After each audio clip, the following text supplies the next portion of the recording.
Olá, como vai? Tudo bem? É uma honra e é um privilégio poder estar aqui mais uma vez para uma breve reflexão em torno das Escrituras, em torno da Palavra de Deus. E estaremos dando continuidade às nossas reflexões com o tema o paralelismo entre Mateus 24 e Apocalipse capítulo 6. E para esta ocasião eu quero ler Mateus, capítulo 24, versículo 3, onde está escrito desta maneira: E estando assentado no Monte das Oliveiras, chegaram-se a ele os seus discípulos, em particular, dizendo: Dize-nos, quando serão essas coisas? E que sinal haverá da tua vinda e do fim do mundo?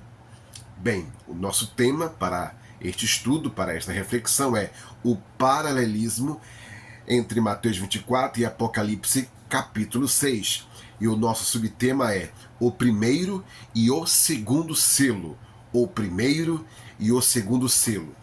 Bem, no livro de Apocalipse, no capítulo 6, são abertos 6 selos. São, na verdade, 7 selos, sendo que o 7º selo é aberto em Apocalipse capítulo 1, capítulo 8, versículo 1. Apocalipse, capítulo 8, versículo 1.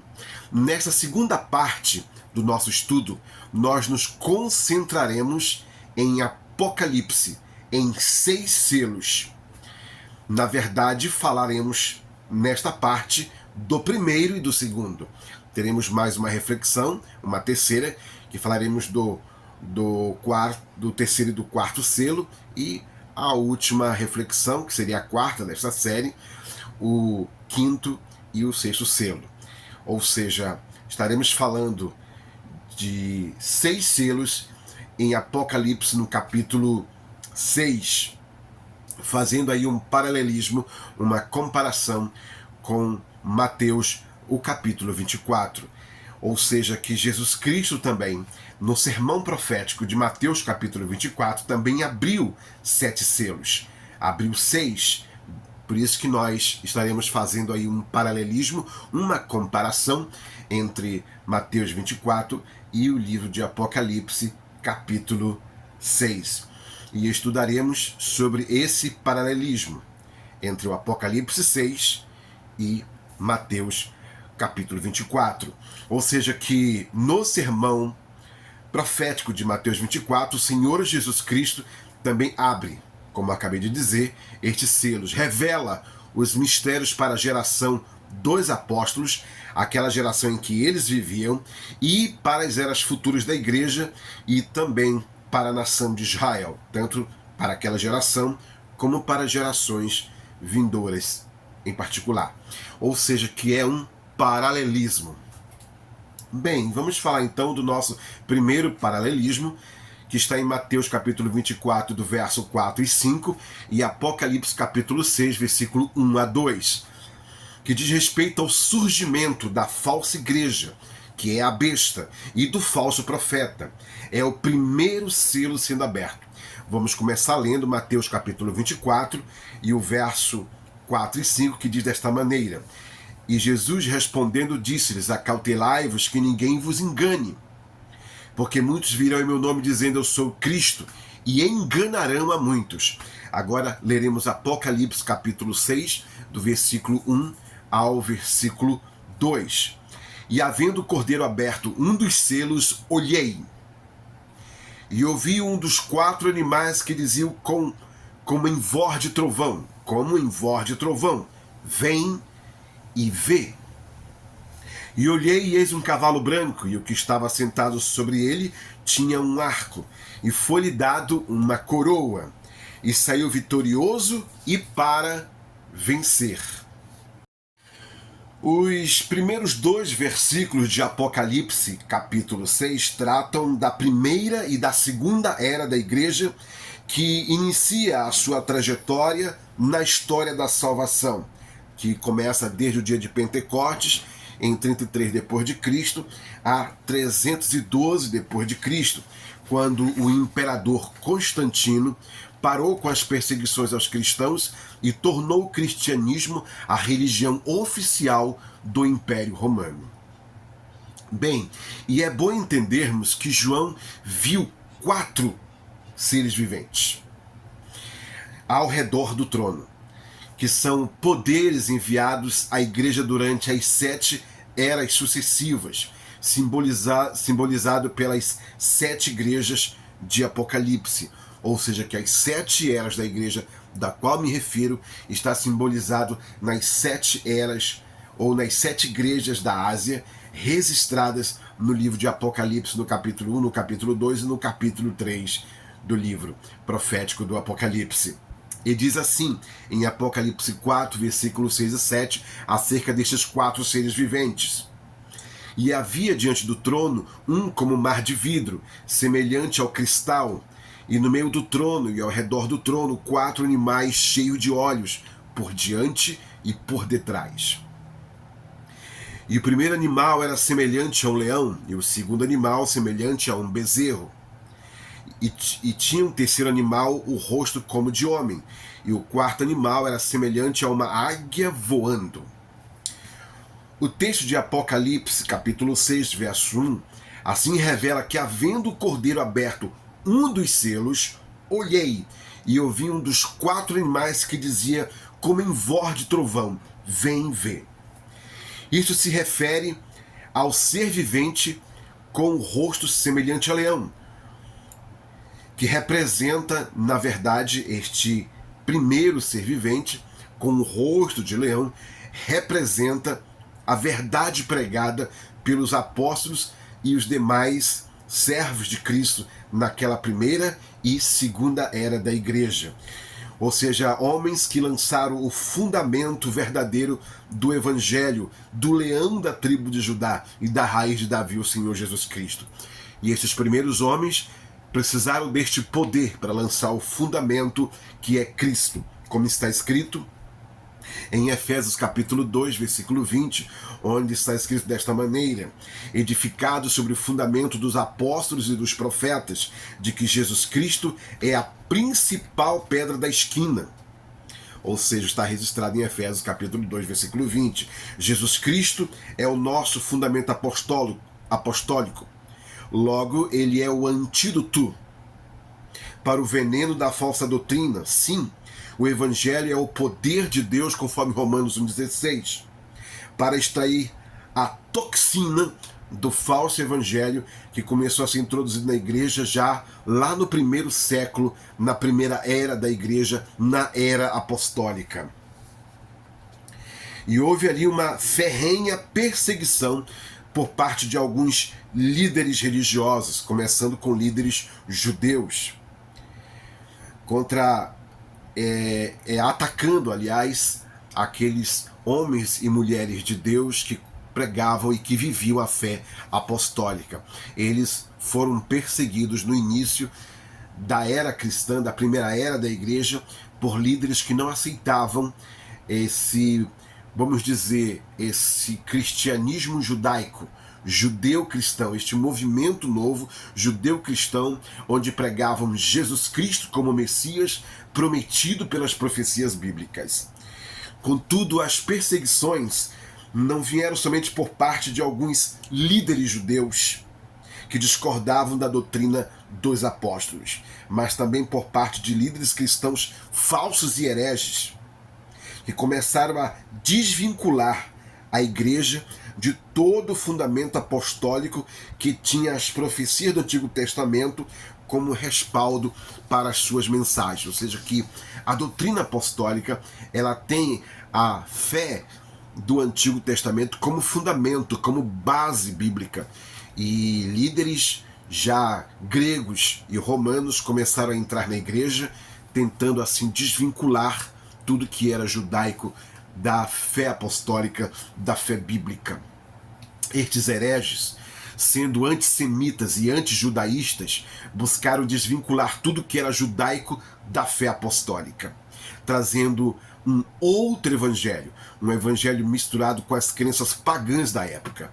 É a falsa igreja com seu falso profeta que sai montados em uma besta, um cavalo branco, que significa o poder da religião, o poder religioso. E neste caso, já com o poder do cristianismo naquela primeira era. Ou seja, que ele sai com cara de cristão, com jeito de cristão, de crente. O cavaleiro montado em um cavalo branco é um falso profeta, é o falso ungido, que engana os cristãos da primeira e segunda era da igreja, simbolizada pela igreja de Éfeso e a igreja de Esmirna. Diz o texto que ele tem um arco. O texto diz que ele tem um arco, mas está sem flecha, porque já lançou, e isto quer dizer que tem um falso evangelho, pois ele é um mentiroso. Está escrito em Jeremias 9, versículo 8, uma flecha mortífera é a língua deles, fala engano, com sua boca fala cada um de paz com seu próximo, mas no seu coração armam ciladas.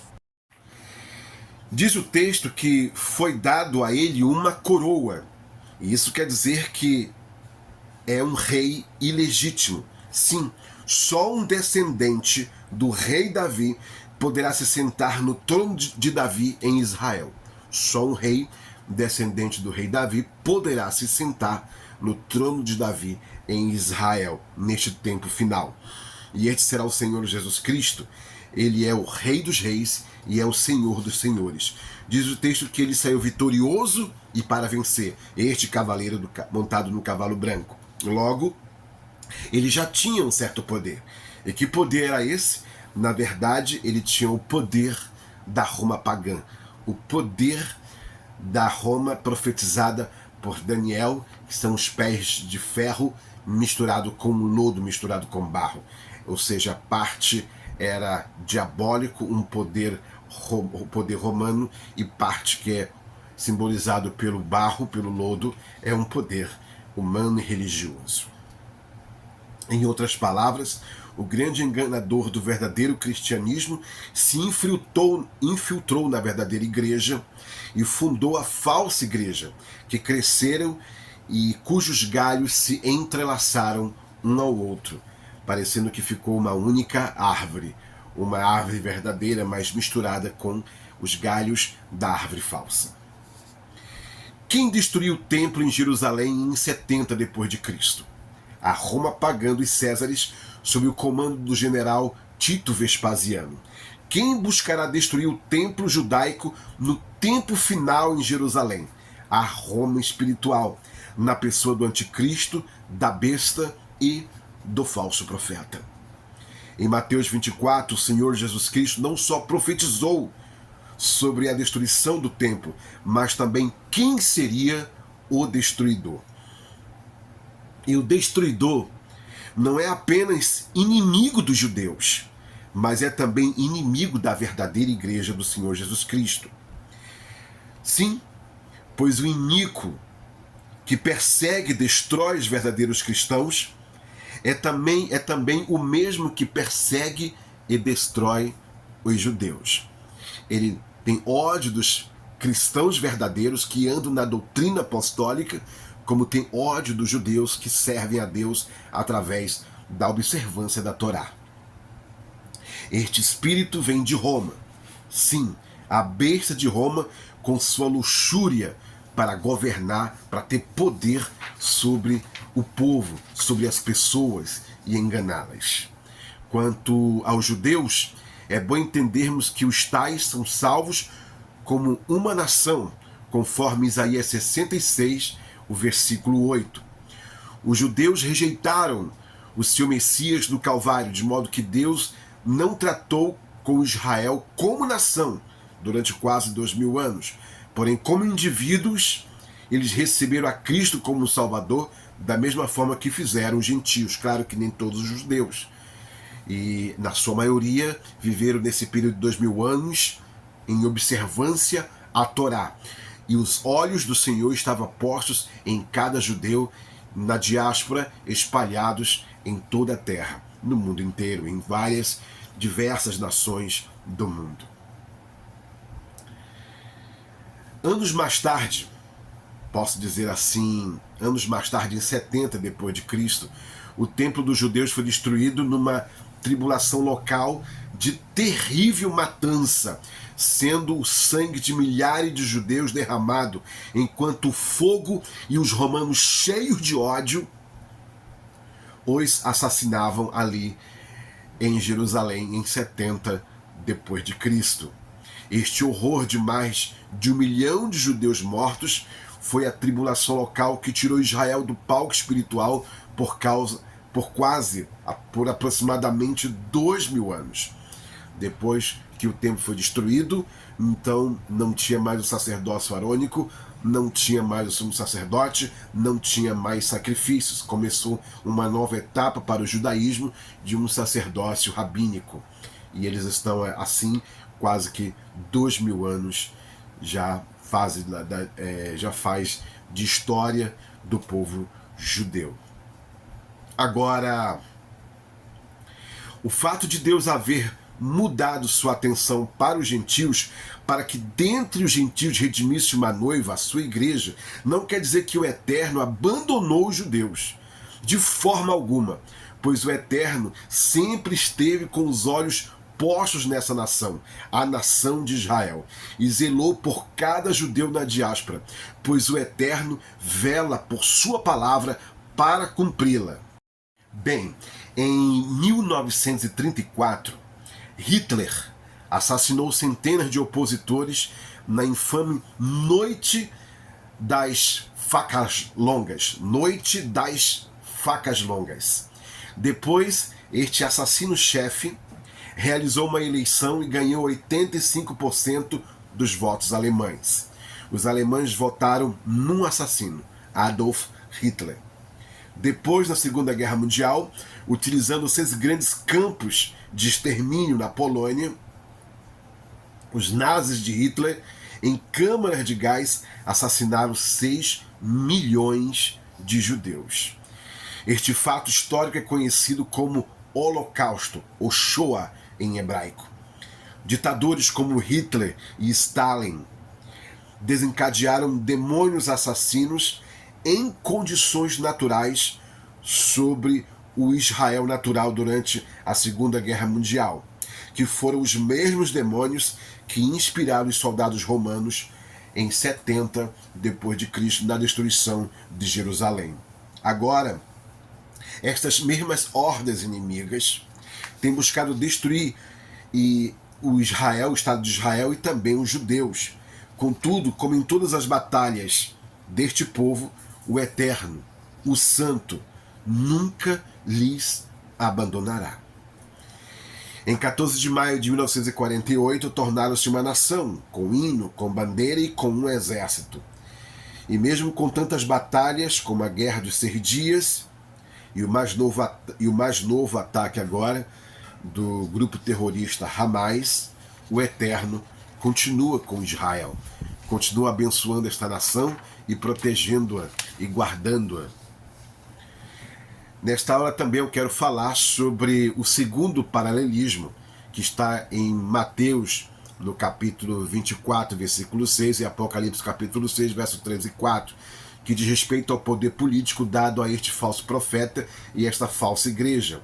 É o segundo selo, é o cavaleiro montado em um cavalo vermelho.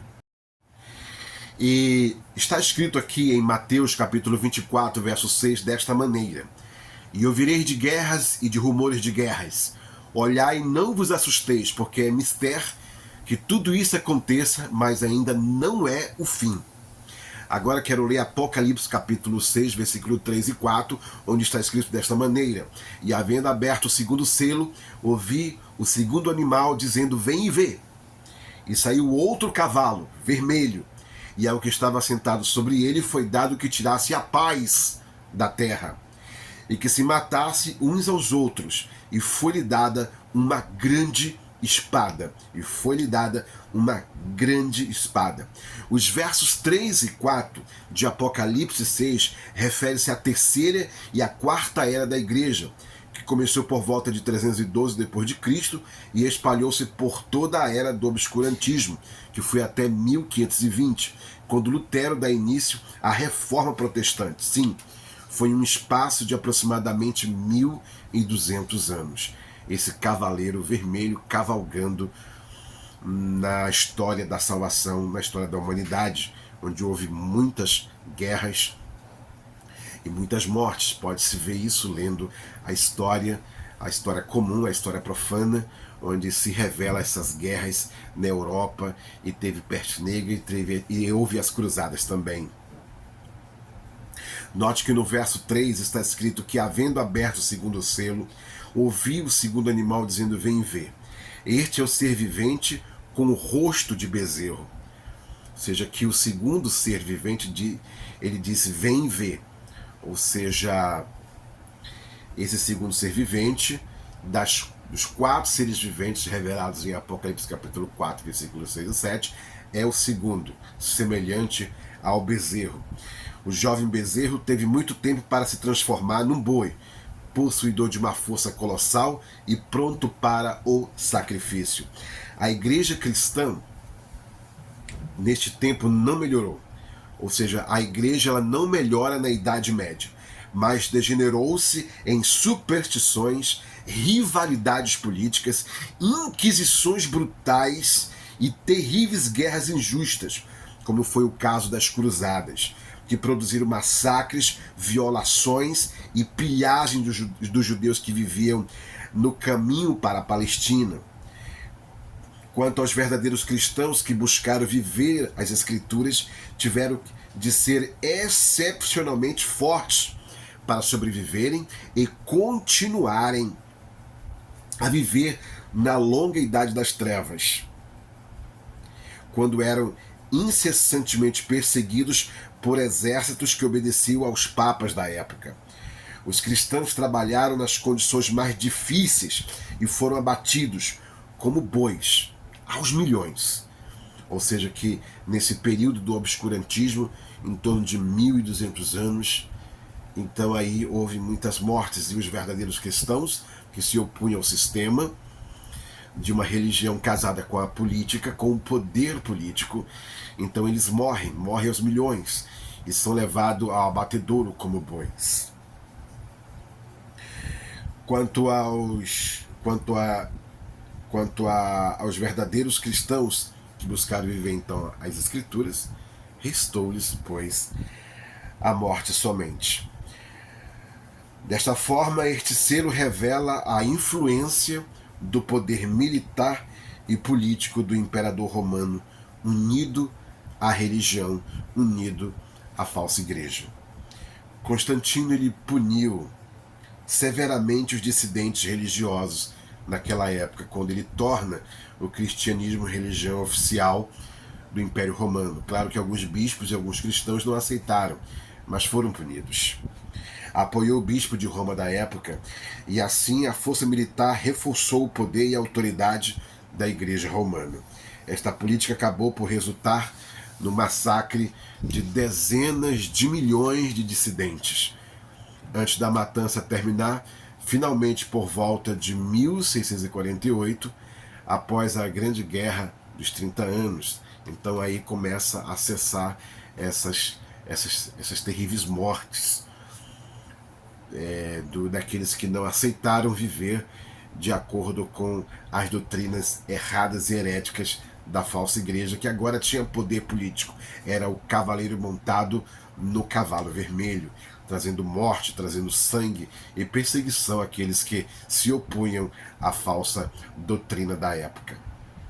Houve também o que nós chamamos de Inquisição Espanhola, que foi um capítulo infame deste sombrio dilúvio religioso de tortura e de morte.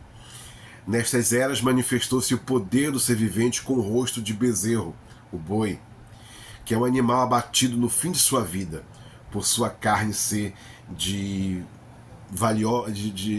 ter um grande valor, de se ter de grande estima por sua carne, porque serve de alimentação.